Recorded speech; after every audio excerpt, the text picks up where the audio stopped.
Skin of My Tooth, his memoirs by his confidential clerk, compiled and edited by Baroness Orczy. Number 2. The Case of the Polish Prince.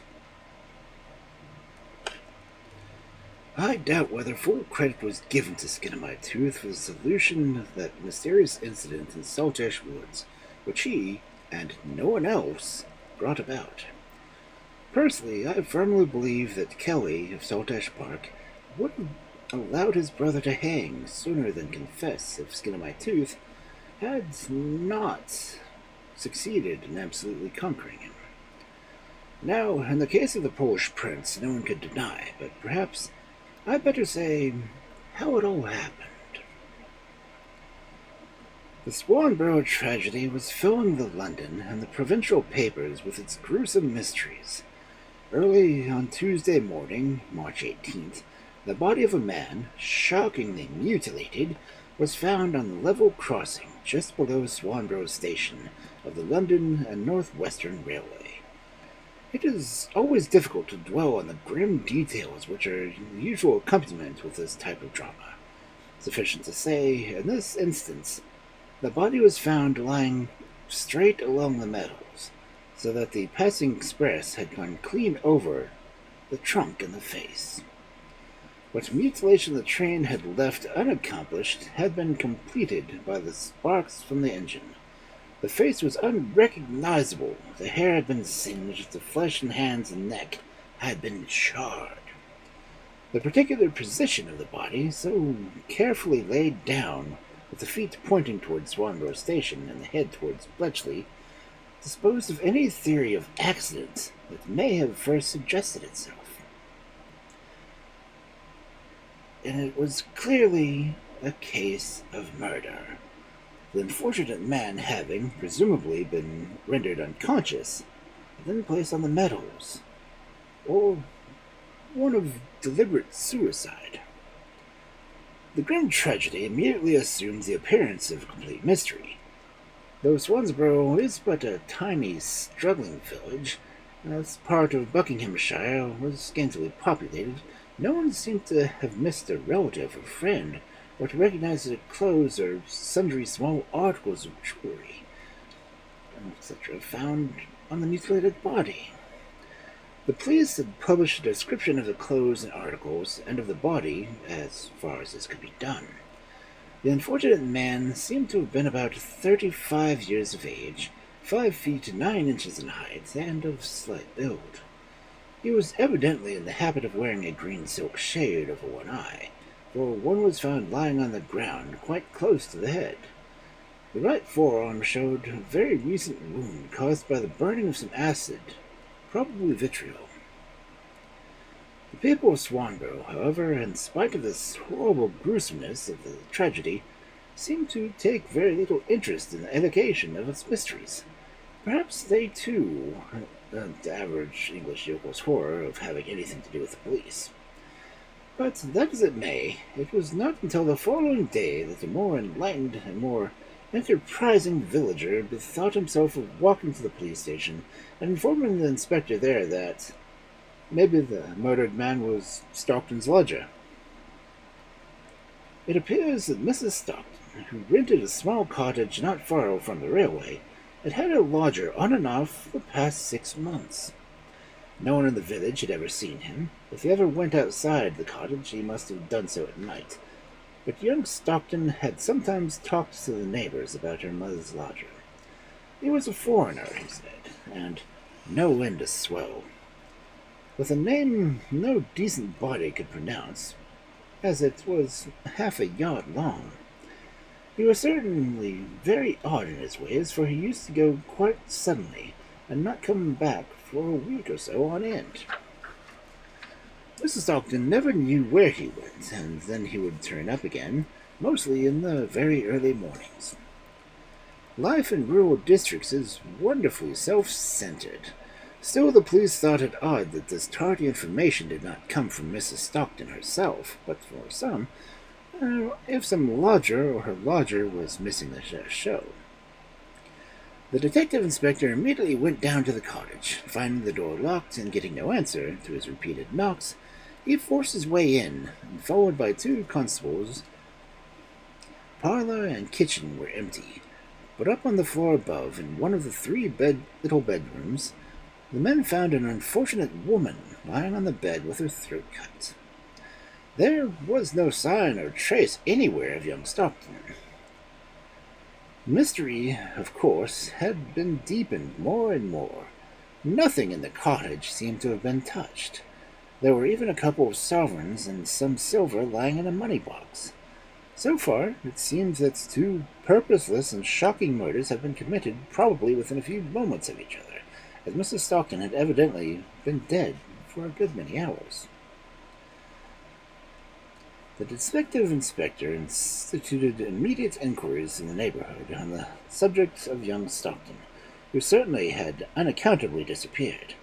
It seems that he was a bricklayer by trade, lately in the employ of the Northwestern Railway, but recently dismissed owing to ill conduct. A description of the missing man was telegraphed to every police and railway station in the kingdom, but so far not a trace of him had been found. The theory of the police was that he had been boarded the very train which had mangled the body of his victim, then dropped off again a good deal further down the line. Whether he had murdered the foreign swell for purposes of robbery and killed his mother in order to get rid of the inconvenient witness was, of course, a mere matter of conjecture. Certain it had that he had vanished, almost as if the earth had swallowed him up. Part 2. From the first, Skin of My Tooth was rather interested in the Swanborough tragedy. The enigmatic personality of one of the victims, the veil of complete mystery which the murderer had succeeded in throwing over his crime, the foreign swell who lived in the English cottage, all appealed to my chief's love for what the dramatic and mysterious. It was on the afternoon of the 20th, just after I had come in with the evening papers, that there was a timid rap on the outer office door. I went to open it, and to my amazement saw before me the daintiest vision that had ever graced our fussy old office in Finsbury Square. It was a lovely young girl, scarcely out of her teens, beautifully dressed in deep black, who asked me if she could speak to Mr. Mulligan immediately. It is such an unusual thing for us to receive the visits of charming young ladies that for the moment I quite forgot to ask what her name. However, Skin of My Tooth was quite ready to receive her, whoever she was, and the next moment I had shown the lady into the private office. She walked up to my esteemed employer, held out a dainty gloved hand, and said to him, "My name is quite unknown to you, Mr. Mulligan," she began. "I am Miss Marian Calvert, and I would not have ventured to come to you like this in your office without an introduction, and all alone, but I want the best legal advice possible." "Yes?"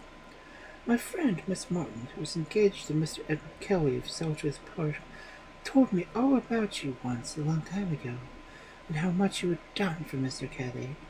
I remember then making up my mind that if I were ever in trouble and wanted a lawyer, I would come to you.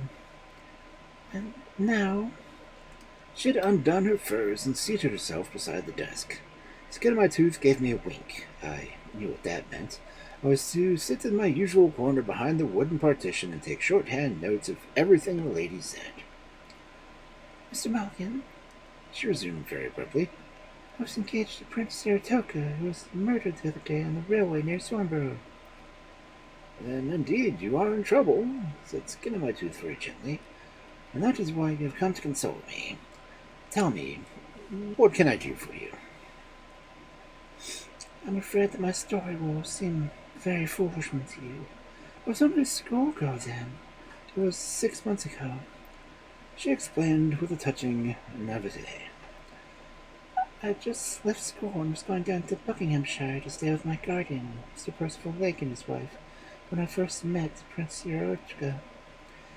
It was a train between Euston and Swanborough, and he was so kind and attentive, and so interesting. He told me that he was a Pole, and he talked about his country and the revolution and the Polish martyrs who had suffered in the cause of freedom. He himself was an exile from the country he loved so well because he had taken part in the revolution. He had large estates, but they were temporarily confiscated by the Tsar. So he had come to England, which he loved, and lived in a small cottage amidst roses and lilies, and dreamt there of Poland and her liberty. You may imagine how delighted I was when he told me that his ideal cottage was in Swanborough, close to where my guardian lived, for I had hopes that I should see him again. Oh, Mr. Malkin, I won't bore you with all the details of what the happiest time of my life. Mrs. Lake was kindness herself, and she kept herself rather strict eye over my movements. However, very soon I discovered that I could always slip out in the evenings while she went to sleep over her game of patience. And then I used to meet with Constantine, Prince Siertraka, in the fields at the bottom of the garden. Very soon we had both realized that we loved another passionately. But surely your garden, suggested Skillamatooth. My guardian was away during the first fortnight of my stay in Swanborough. When he came, things were very much altered. Someone, one of the servants perhaps, had evidently spied upon me and told him of my meetings with Prince Siertoka, for he read me a long lecture on the subject of foreign adventurers and English girls with money, and forbade me ever to see the Polish prince again. Of course, I had to pledge to obey him then, as he kept a very pretty sharp lookout over my movements, and I saw nothing of Constantine for a week. But the moment Mr. Lake went back out of town, we were able to resume our happy evening meetings in the fields. This went on for some time, during which my love for my future husband grew with every obstacle my guardian placed in my way. But Mr. Lake was often obliged to be absent from home on business, and you may be sure that Constantine and I made the most of these happy intervals. We had agreed that we should be married as soon as I was of age and free to do as I pleased. During all that time, Mr. Morgan, I was in absolute ignorance of my future financial position, and Constantine, with a delicacy of the positively sublime, which put to shame Mr. Lake's cynical insinuations, had never asked me any questions on the subject. I vaguely knew that my father had left me a considerable fortune under the trusteeship of Mr. Lake, and I concluded that I should have to use that fortune when I came of age. To my astonishment, however, on my 18th birthday, which was the 9th of this month, my guardian informed me that, by the terms of my father's will, I was now to become sole mistress of the £40,000 he had left me. The next day Mr. Lake took me up to his office in London and rendered me an accountant of his guardianship. Then he placed into my hands 3 large packets, each of which contained my £40,000 of securities, chiefly railway and mining shares. He told me that I was now free to do with them what I pleased. I had been ostensibly arranged that I should stay in London for a few days with some school friends of mine, but secretly Constantine and I planned to spend long, happy days together. I took a room in Victoria Street, and when he used to come up to Swanborough in the mornings sometimes, and we would go out to see the sights of London. We meant to get married almost immediately, and go to live abroad. I was rich now, and we could afford to live in the style befitting Prince Saratoga's rank. She paused. It seemed as if she could not continue her narrative. So far it had been one of simple, delicate love romance, in which only the mysterious personality of the foreign adventurer appeared to be a dim passage of coming evil. Now, for the first time since the terrible tragedy occurred, the young girl, little more than a child herself, found herself forced to speak of it to a stranger, and her very nerves must have quivered at the ordeal. But Skillamatooth did not speak. He sat in the shadow, watching the play of every emotion on the delicately chiseled face before him. Last Monday, Mr. Mullins, she resumed at last with the effort of self-control, Constantine went down to Swanborough in the afternoon, after having spent the day in town with me. We meant to settle the small accounts he had in the village and stay in London until our marriage. I was sitting quietly at the tea shop yesterday when I heard someone close to me read aloud in the newspaper the account of the mysterious tragedy in Swanborough. A man had been found killed on the level crossing, his body and head shockingly mutilated. A description of his clothes followed. 1 or 2 articles found near the body. Oh, it was terrible, Mr. Malkin. From those descriptions I knew that the murdered man must be my fiance, Prince Saratoga. There was a long silence from the fusty old office. Skin of my Tooth was giving the young girl time to recover herself, when he said quietly, "It must indeed have been hard to bear your peculiarly isolated position, but you have not yet told me how I can be of service to you." Oh, it's about the money, Mr. O'Gallagher, the whole fortune. Prince Saratoga had charge of it all, of course, and now I am penniless. You need to have fear. We can easily trace the securities for you. The thief won't be able to negotiate them.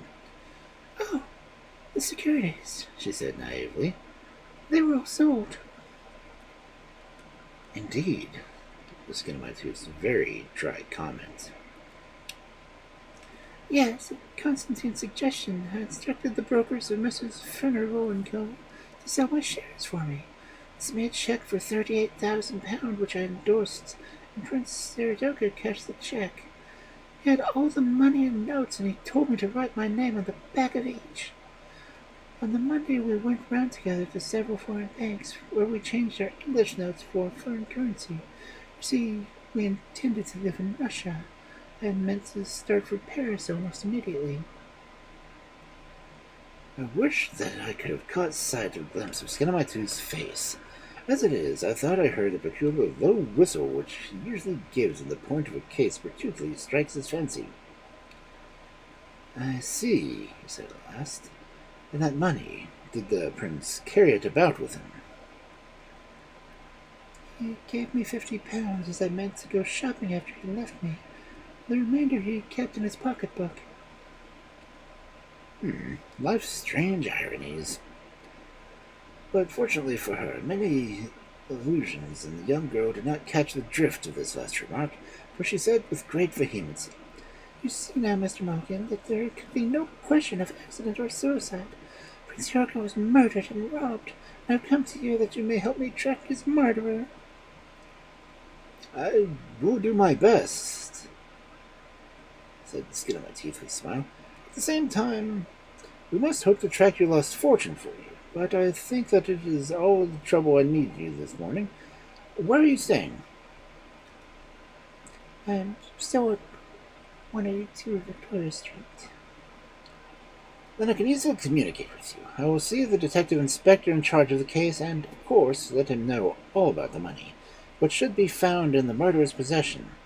Was the money French or Russian?" She shook her head. "I really couldn't tell you. You see, Constantine said everything." Skin of my Tooth sighed. So much naivete and blind confidence would be ridiculous, were it not sublime. 5 minutes later, I had shown the lady downstairs, and when I returned, I found Skin of my Tooth lounging in his big armchair. "It was a case of bitter bits with a vengeance, wasn't it, sir?" I said with a laugh, whilst I carefully collected my notes. "The so-called prince seemed to have been so complete a scoundrel as the man who murdered him." "Muggins, you're an ass!" was the only comment my esteemed employer made during the whole of the rest of the afternoon. Part 3. In the meanwhile, the evening papers had brought no further news of the Swanborough mystery. No trace of the missing plate layer had been found, and it was pretty clear that at the inquest, which was fixed for tomorrow, Friday, the police would have no important evidence to add to the scanty scraps already collected and published. "The authorities of Scotland Yard will resent my interference in this case," said Skin of my Tooth to me, "but I must chance that. If I leave them to blunder on, they might have done over the murder. I shall never get Miss Calvert's money for the scoundrel will succeed in slipping through our fingers." He sent me down to Scotland Yard the next morning, to make a necessary declaration with regard to Prince Saratoga's antecedents and related us to Miss Calvert, and also to the missing quantity of foreign money. The detective inspector who was looking after the case was greatly excited to hear my news. "This gives us a motive for the crime," he said, "and the foreign money in the possession of an uneducated Buckinghamshire yokel in Stockton is sure to lead us to the discovery of its speedy arrest. At any rate, now that we have so much fresh data, I will send one of our men, Mason, who is very capable, down to Swanborough again. I will give him instructions to place himself at Mr. Mulligan's disposal should he require any local information." When I went back to the office, I found the hansom at the door, and Skin on my Tooth waiting for me with his hat on. "Come down to Swanborough with me, Muggins," he said. "I have worked out this case in my own mind, and I want to ascertain, by studying the geography of the place, whether I am right or wrong." We went to Swanborough, catching the 12:05 from Euston. It was a couple of hours' run on the northwestern line, but during the whole of the journey, Skin on my Tooth never spoke a word. He sat leaning back in his corner with that funny little smile of his playing around the corners of his fat mouth, and his thick lids drooping as if in semi-sullenness. But every now and then I caught a flash, a steely, almost cruel look in his lazy blue eyes, when his nostrils would quiver like those of a hound who has found a fresh scent.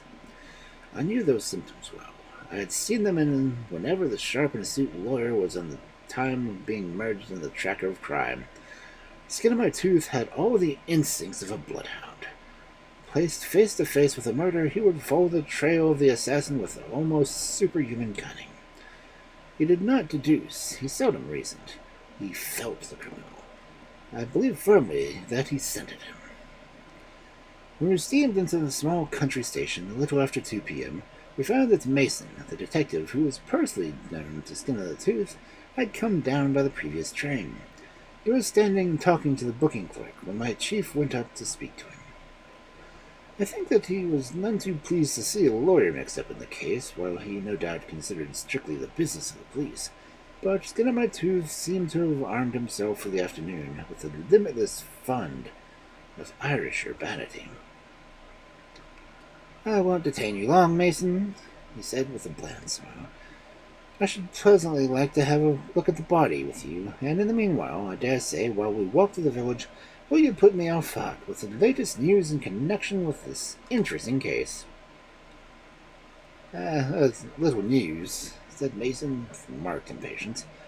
"The case is a very troublesome one, and if it's meddled with, I don't believe we shall ever get the rights of it." "I see that you're having a chat with the young booking clerk here," said Skin on my Tooth, quietly ignoring the detective's rudeness. "I wonder what his impression was of the Polish prince. So few people seem to have seen him, but of course at the railway station they might have known him by sight." "The porters and the booking clerk only saw him once, and that was on Monday when he came down by the afternoon train, and one man saw him after 11 the same evening. It was just after the last slow train had gone through, and they were closing the booking office. He was then walking in the line to young Stockton, towards this level crossing." "What sort of man was he? What sort of looking man was he?" "A regular foreigner, it appears, with thick black hair falling over from his forehead, and a heavy black mustache. He had a huge scar across the left side of his face, from a wound, I suppose. They say it looked like a saber cut, and it seems to have injured his eye as well, for he wore a guard over the left one. Anyway, he was quite unrecognizable now," I added grimly.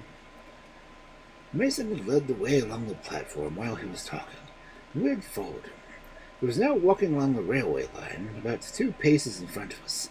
On our left, a tall and neat hedge fenced off a field, and some 200 yards ahead was a level crossing, where the road cut the line at right angles. About 20 yards from the level crossing was a wide gap in the hedge. Mason pointed out to us. I suppose that Stockton enticed him to the field under some pretense or the other, and rendered him unconscious there, then dragged him to the metals. This gap, Mr. Lake tells me, used to be quite a small one. It has obviously been broken and widened recently." "Mr. Lake?" inquired Skin on my Tooth. Mr. Percival Lake. This field is his property. The house and grounds are his opposite end of it. Yes. I'm glad to hear that. I should like to call on Mr. Lake before I leave Swanborough today.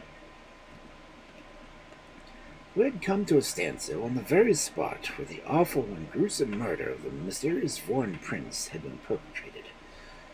Tooth was looking at the surroundings and the ground before him, and every now and then I could hear him snorting and caught sight of the weird and quick flash in his eyes, which gave his jovial, fat face a cruel look. Then, without a word of warning, he suddenly darted through the gap in the hedge and into the field beyond. With an impatient shrug of the shoulders, Mason followed him, and I brought up the rear. It was mid-December, and the ground was hard as nails. A few patches of dead grass only showed here and there. We were in a field about 30 acres, triangular in shape, with the same hedge surrounding it, and the road and grounds forming an apex. The road ran on either side of it, converging towards another on the other side of the house. The afternoon had rapidly drawn in, and past 3 o'clock and the thick mist had descended. Mason followed, with evident and unconcealed ill humor, Tooth and Progredius through the field. At first he had offered certain hints and volunteered some information, but at last he seemed to have resigned himself to the part of a bad-tempered man in charge of a lunatic. We walked straight across the field to where the house and its thick shrubbery formed an extreme boundary. There, too, a small gate led to a cottage and a tiny garden which occupied a piece of ground that seemed to have been sliced out of Mr. Lake's property. "Is this Miss Stockton's cottage?" "It is Mrs. Stockton's cottage," explained Mason, in answer to Tooth's inquiry. Quite close to the gate there was a tool shed, which seemed to interest Tooth immediately, for he lighted a match after match in order to examine it inside and out. However, he expressed no desire to view the interior of the cottage, and at last, when he was quite numb with fatigue and cold, he turned to Mason and said quietly, "I'm quite ready to go to the station now and have a look at the body." For a moment I thought that Mason meant to go on strike, but evidently he began to feel his orders, and perhaps he too had... But evidently he had his orders, or perhaps he too began to feel, as I had done so often, a curious magnetic influence of Tooth's personality, which commands obedience in strange moments and in strange places. Be that as it may, he refrained from making any remark, but passing through the gate of the cottage garden, he went out to the road. About 5 minutes' brisk and silent walk brought us to the village, and then on to the little police station. Still, without a word, Mason led the way into an inner room. There upon the table deal, covered with the sheets, lay the body of the murdered man. Part 4. It is not often, thank heaven for that, I have to go through such an unpleasant moment in my faithful adherence to my duty to my employer. I'll never forget that terrible feeling, sickly horror which overcame me when Tooth so quietly lifted the sheet covered the dead man. The whole scene is even now vividly impressed upon my mind. A small, low-raftered room, an oil lamp hanging from the ceiling and throwing its feeble light upon the gruesome thing on which I dared not look, and upon the strange, bulky figure, so strangely impressive at the moment, of my chief. Mason stood close by in the shadow. I could see that even he did not care to cast too long a look at the hopelessly mutilated face of the murdered man. Tooth, however, was quite unmoved. He had dropped the sheet and calmly, one by one, took up each garment from the pile of clothes which lay neatly folded beside the body. "These were found upon the deceased, I understand," he said. The detective nodded. "All," he replied, "except the gloves, which were in the grip of his hand." "And which this man could never have worn," commented Tooth dryly. "Though they are quite odd, they are 2 sizes too small for his hand." There was a silence again for a few moments. Then Tooth, having carefully examined each individual garment, put the last one down. Then, placing his hand upon the pile, he said, "I hope for your sake, Mason, and for mine too, for that matter,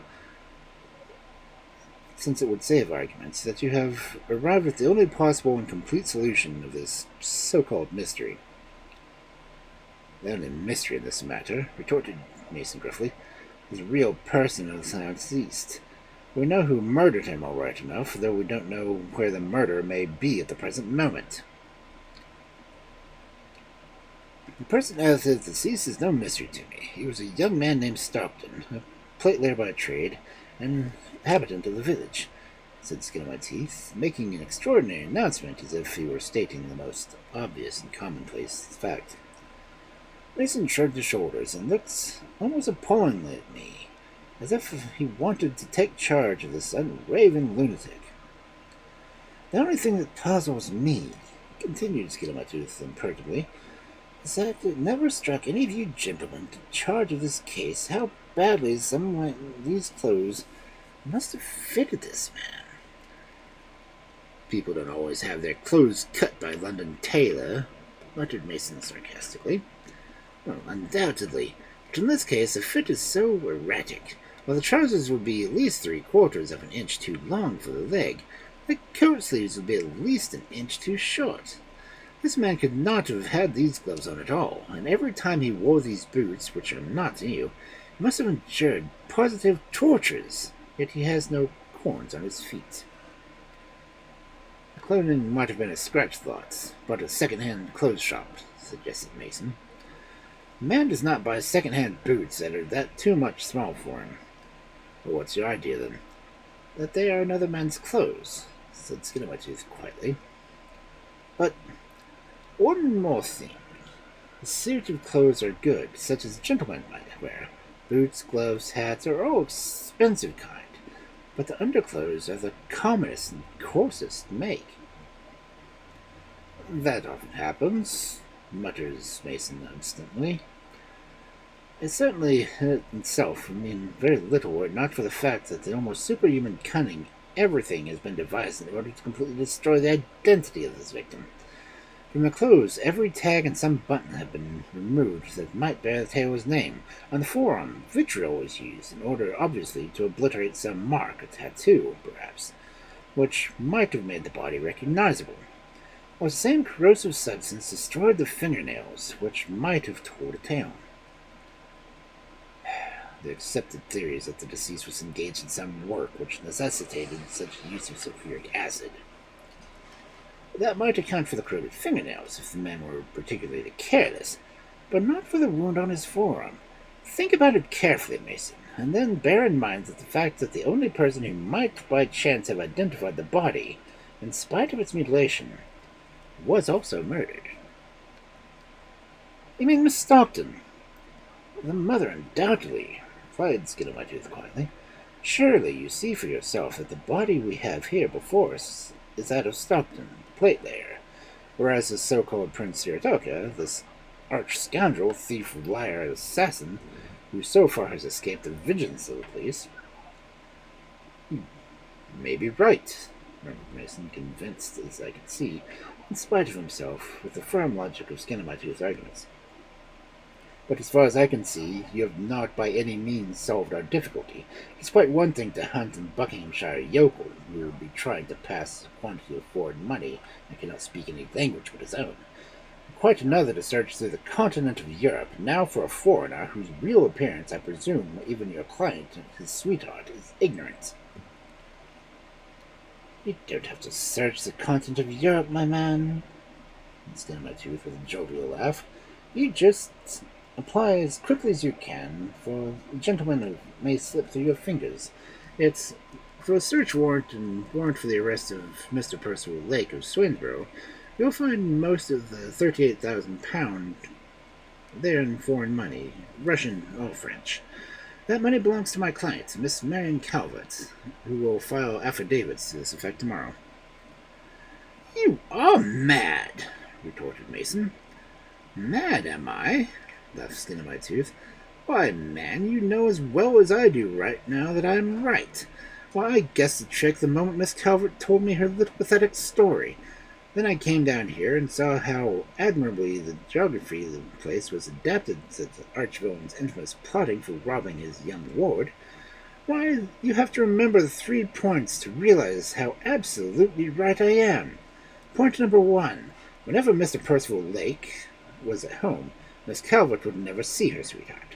The moment he was supposed to go back to town, she found him in the trysting place to the field, but always at night, remember, when the disguise, the scar, the black hair, could more easily deceive the young girl. It was only when he had got money absolutely in his possession that he became more audacious and saw her in London in broad daylight. I've always thought that the scar was thick and the hair was meant as a disguise, muttered Mason. Some people are so clever at making up. Mr. Lake is a little bald and clean-shaved. And the costume change was so easy in execution that with a convenient little tool shed in his own shrubbery, secluded from all eyes until recently, fitted with a good lock and key, which have since, very obviously, been removed. Why, nothing in the world could be more easy than for an arch-scoundrel like that man Lake to ostensibly leave for town in the evening, carrying a bag and walking through his field, to spend the night in a tool shed and emerge therefore in the very early morning as Prince Yartaka, then to repeat his performance whenever the foreign adventurer had to resume the original part of Mr. Percival Lake, Miss Calvert's stern guardian. And at this point, too, that the man who played the trick on Miss Calvert must have known all about her financial situation and the full terms of her father's will, by which she came of age at 18. That certainly brings it nearer home Lake than ever. And your third point, Mr. Mulligan? That this so-called foreigner was supposed to have gone up from London to Swanborough very frequently during the week, when he met Mr. Calvert in town nearly every day. He helped her to transfer her English securities into foreign money, and yet no one had seen Swanborough Railway had ever seen him before the night of the murder. Then he wished to show himself, openly, in the company of that plate-layer, so that when he had muttered Stockton and dressed up his body in his own cast-off disguise, everyone should fancy that he recognized the mangled remains of the personality of the Polish prince. He did the murder at dead of night, of course, and in the privacy of his own fields.